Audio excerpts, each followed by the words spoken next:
पुणे की घटना सुनकर आपको इंदौर की सोनम रघुवंशी की याद आ सकती है, लेकिन पुलिस के अनुसार इस कहानी में जो हुआ है उसने सोनम कांड से भी ज्यादा लोगों को हैरान किया है।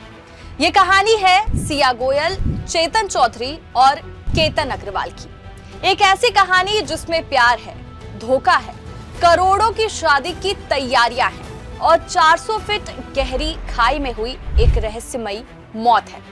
आखिर कैसे एक खुशहाल दिखने वाला रिश्ता मौत की साजिश में बदल गया? कैसे एक दुर्घटना समझी जाने वाली घटना में कुछ ही दिनों में हत्या का रूप ले लिया?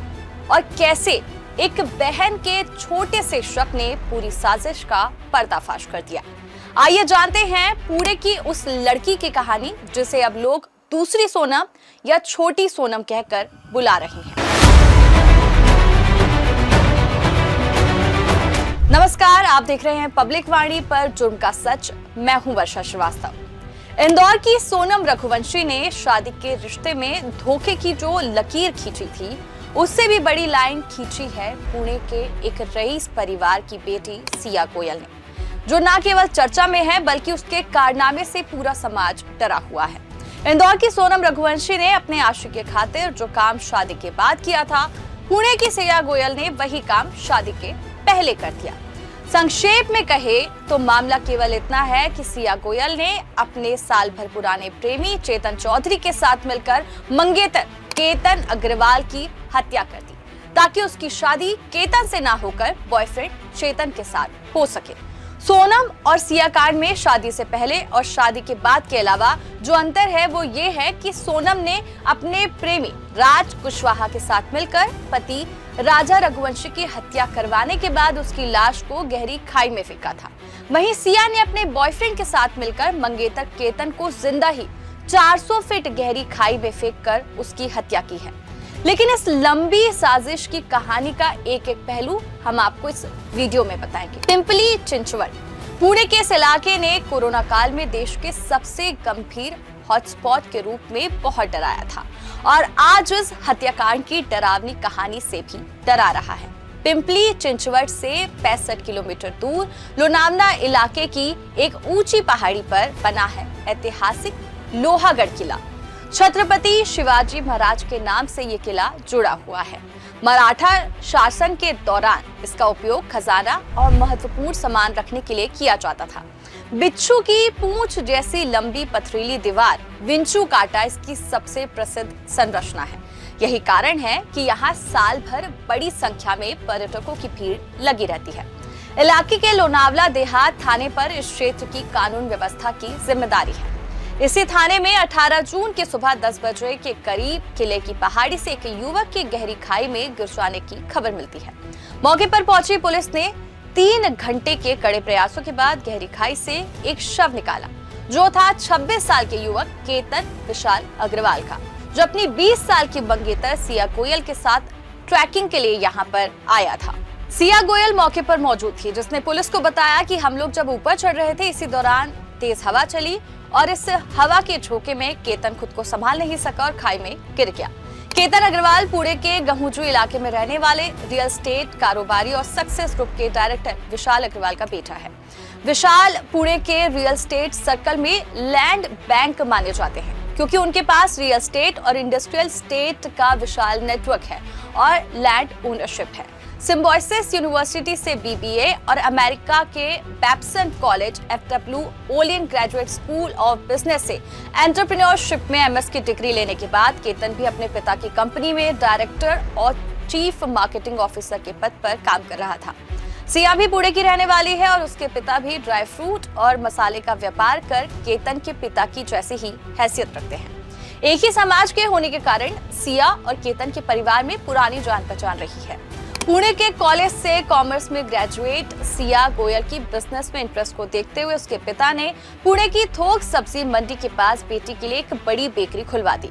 सिया इसी बेकरी का काम संभालती है।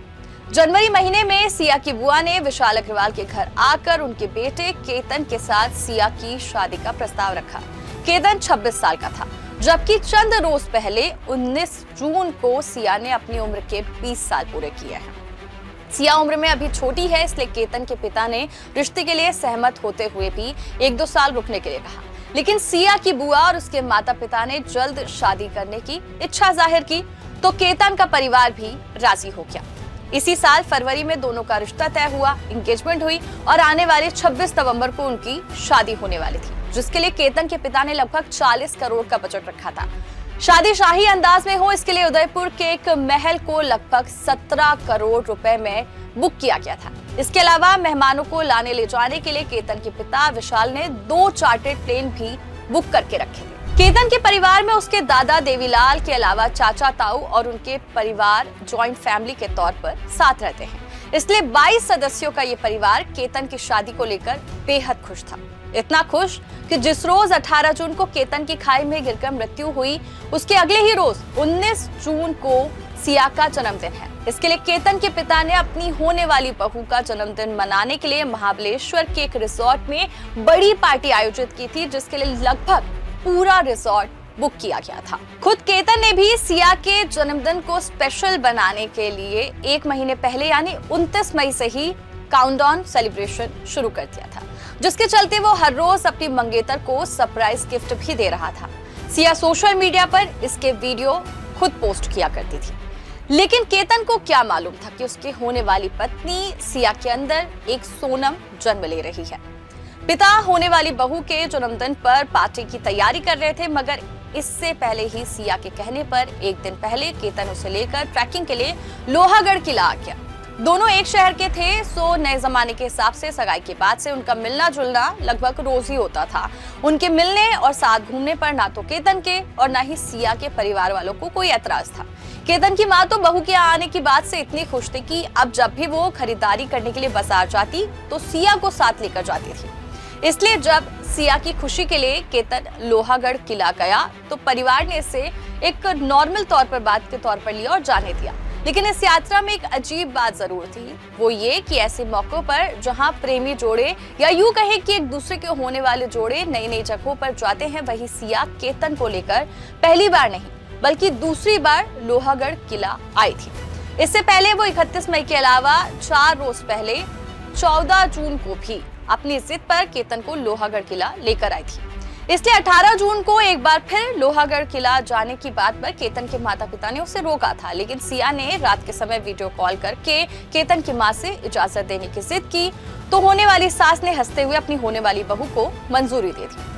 इस कहानी में सब कुछ सोनम राजा की कहानी के ट्रैक पर ही चलता हुआ नजर आ रहा है। सोनम शादी के बाद राजा को हनीमून के लिए मेघालय जैसे पहाड़ी प्रदेश में लेकर गई थी, जबकि सोनम के नक्शे कदम पर चलते हुए सिया अपने मंगेतर केतन को पहाड़ पर बने लोहागढ़ किले पर लेकर आई थी। एक बार नहीं 2 बार। पहली बार दोनों वापस घर पहुंच गए थे, लेकिन इस बार 2 में से एक केतन अग्रवाल का शव ही उसके घर वापस पहुंच सका। घटना के बाद सिया ने जैसा बताया उस पर पुलिस ने ही नहीं केतन के परिवार ने भी भरोसा कर लिया था, इसलिए पुलिस ने इसे नॉर्मल एक्सीडेंटल डेथ का मामला मानकर शव के पीएम के बाद उसे अग्रवाल परिवार को सौंप दिया। 19 जून जिस दिन सिया की बर्थडे केक पर मोमबत्ती जलने वाली थी, उसी दिन केतन की चिता जल रही थी। आपको याद होगा कि लगभग 1 साल पहले मई-जून 2025 में सामने आए राजा रघुवंशी केस में राजा का शव मिलने के कई दिनों बाद तक सोनम लापता रही थी। इस दौरान शायद ही किसी ने सोनम पर शक किया था, लेकिन राजा रघुवंशी हत्याकांड की तरह सामने आई इस घटना के बारे में दिमागी घोड़े दौड़ाने के लिए लोगों के पास वो रास्ता भी था जिस पर सोनम चल चुकी थी। इसलिए घटना के दिन से ही अग्रवाल परिवार के कुछ नजदीकियों को शक था कि कहीं सिया दूसरी सोनम तो नहीं है। ऐसा सोचने में सबसे आगे थी मृतक केतन की बहन, जिसकी नजरें इस घटना के बाद सिया के चेहरे के हाव भाव को नोटिस कर रही थी। उसने गौर किया कि जब उसके भाई केतन का शव पुलिस घाटी से लेकर ऊपर आई थी, तब स्ट्रेचर खून से लथपथ निर्जीव पड़े उसके भाई को देखकर भी सिया के चेहरे पर कोई एक्सप्रेशन नहीं थे। वो गौर से केतन को देख रही थी, लेकिन उसकी नजरों में दर्द कम और खोज का भाव ज्यादा था, मानो जानना चाहती हो कि केतन में जान बची है या फिर वो मर चुका है। इसलिए अंतिम संस्कार के बाद 21 जून को जब सिया केतन के घर आई तो उसकी बहन ने सिया के चेहरे पर नजरें गड़ाकर घटना के बारे में एक बार फिर से पूछा। इसमें उसने पाया कि सिया जवाब देते वक्त उससे आंखें मिलाने से बच रही है। शक पक्का होने पर बेटी ने पिता से इस बारे में बात की तो केतन के पिता विशाल अग्रवाल परिजनों के साथ जाकर एसपी से मिले और अपने बेटे की मौत के पीछे किसी साजिश की आशंका जताई।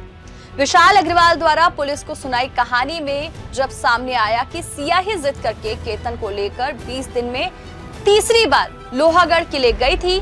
इससे पहले दोनों 31 मई के अलावा 14 जून को भी लोहागढ़ किला जा चुके थे।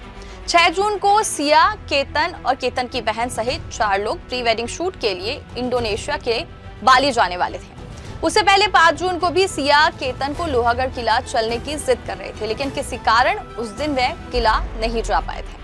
15 दिन में 3 बार सिया की लोहागढ़ किला जाने की जिद करना और वहां केतन का घाटी में गिरकर मरना अब पुलिस के लिए भी साजिश का एक हिस्सा लगने लगा था। पुलिस का शक इसलिए भी और ज्यादा गहरा हो गया क्योंकि केतन की बहन ने बताया कि 6 जून को भैया और सिया के साथ हम इंडोनेशिया जाने के लिए एयरपोर्ट पहुंच गए थे, लेकिन वहां जाकर पता चला कि एक ही बैग में रखे चारों पासपोर्ट में से भैया का पासपोर्ट गायब था।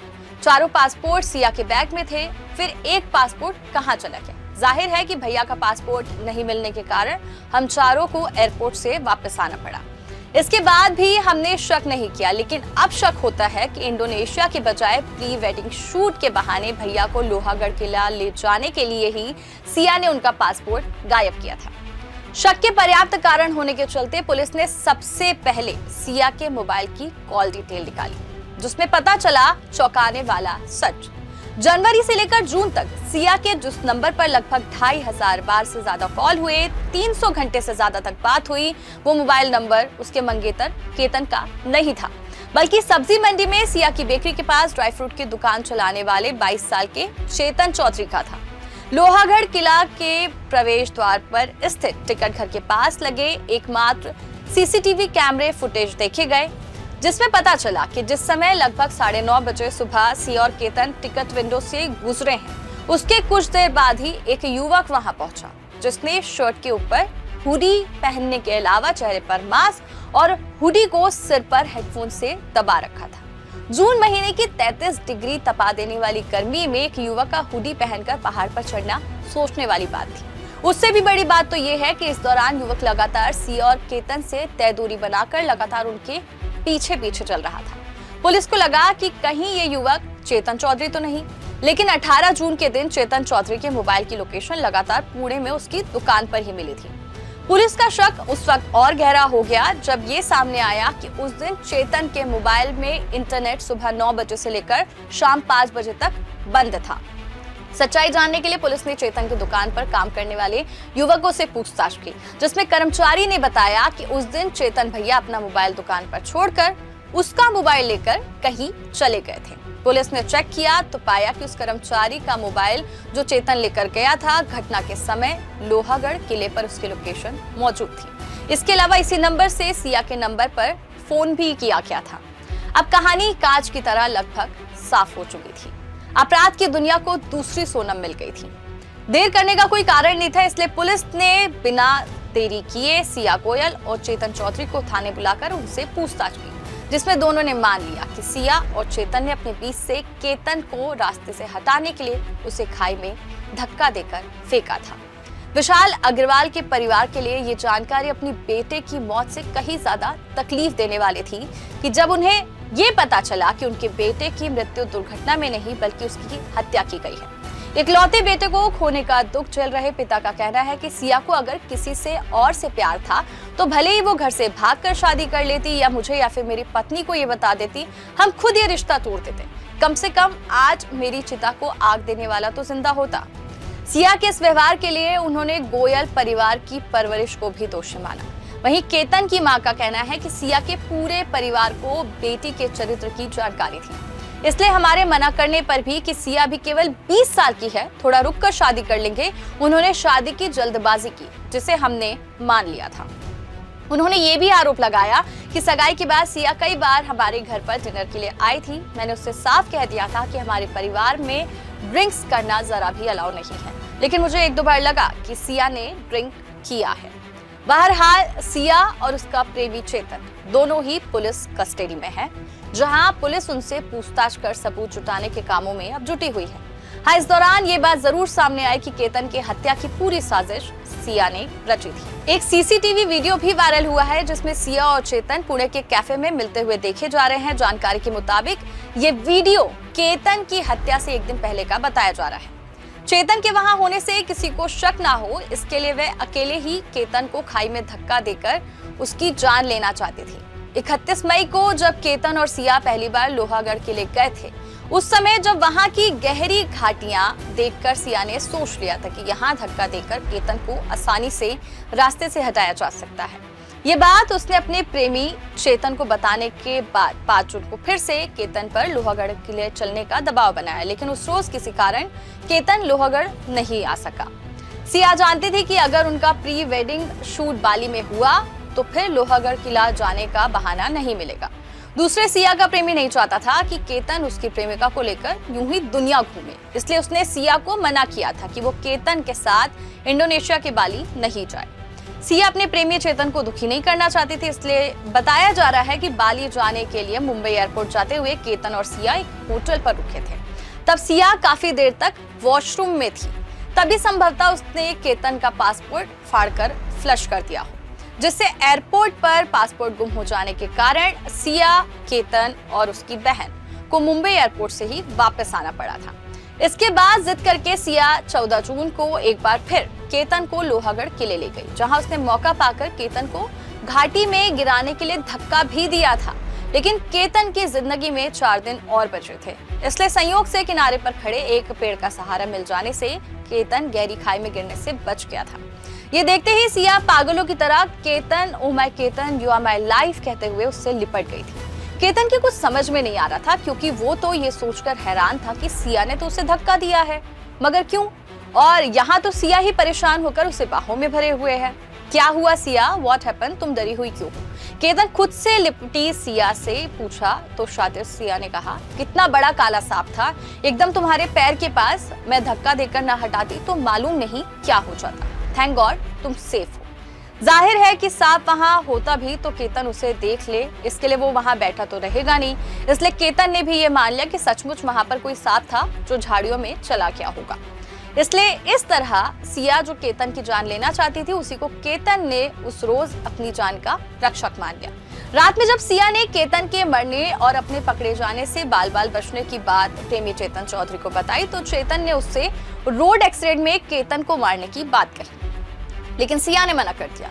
उसका कहना था कि घाटी में धक्का देकर मारना सबसे सेफ रास्ता है।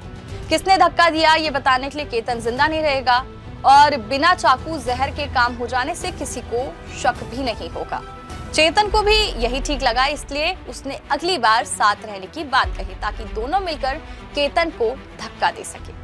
लोहागढ़ किले पर सुबह के वक्त भीड़ कम होती है, इसलिए 18 जून को सिया ने सुबह 8 बजे अपनी कार से केतन को उसके घर से पिक करते ही चेतन को इन्फॉर्म कर दिया, जिससे चेतन अपना मोबाइल दुकान पर छोड़ नौकर का फोन लेकर पीछे से लोहागढ़ किला पहुंच जाता है।